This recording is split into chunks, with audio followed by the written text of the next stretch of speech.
नमस्कार दोस्तों, आज हम एक ऐसी भूतिया कहानी के बारे में बात करने जा रहे हैं जिसे सुनकर आपके भी रोंगटे खड़े हो जाएंगे। तो कहानी में अंत तक बने रहिए।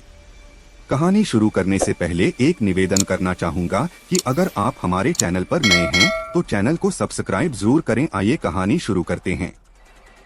गाँव के पास एक पुरानी सुनसान हवेली थी जिसे लोग भूतिया हवेली कहते थे। हवेली के बारे में कई कहानियाँ प्रचलित थीं।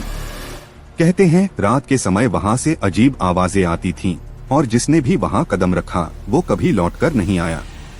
राघव, जो गांव का नौजवान था, इन कहानियों पर यकीन नहीं करता था। उसे हमेशा इन बातों पर हंसी आती। एक दिन दोस्तों के बीच बहस के दौरान उसने हवेली में रात बिताने की चुनौती स्वीकार कर ली। शाम ढलते ही राघव ने एक टॉर्च और पानी की बोतल लेकर हवेली की ओर कदम बढ़ाया। हवेली का गेट जंग खाया हुआ था और उसमें से अजीब सी चरमराहट की आवाज आई जब उसने उसे खोला। अंदर सब कुछ धूल और जाले से भरा हुआ था। दीवारों पर पुराने समय के चित्र लगे थे जो रात के अंधेरे में भयानक लग रहे थे।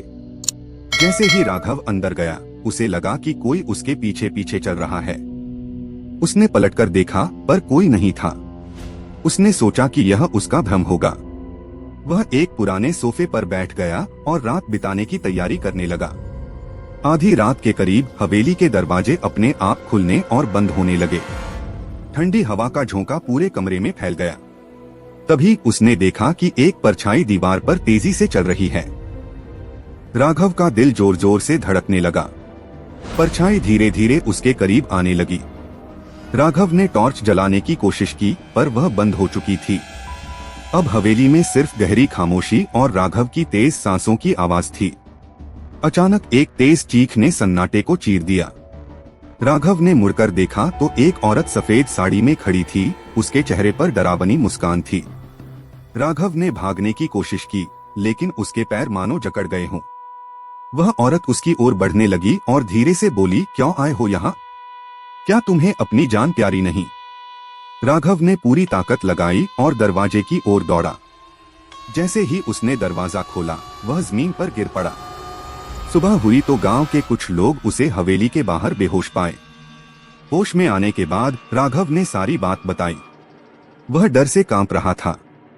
गांव के बुजुर्गों ने कहा, यह हवेली एक औरत की आत्मा से बसी हुई है जो सालों पहले अपने परिवार के साथ यहाँ मारी गई थी। उसकी आत्मा अभी भी न्याय के इंतजार में है। उस घटना के बाद राघव ने कभी बहादुरी दिखाने की कोशिश नहीं की और वह हवेली हमेशा के लिए बंद कर दी गई। लेकिन आज भी रात के सन्नाटे में हवेली से चीखने की आवाजें आती हैं।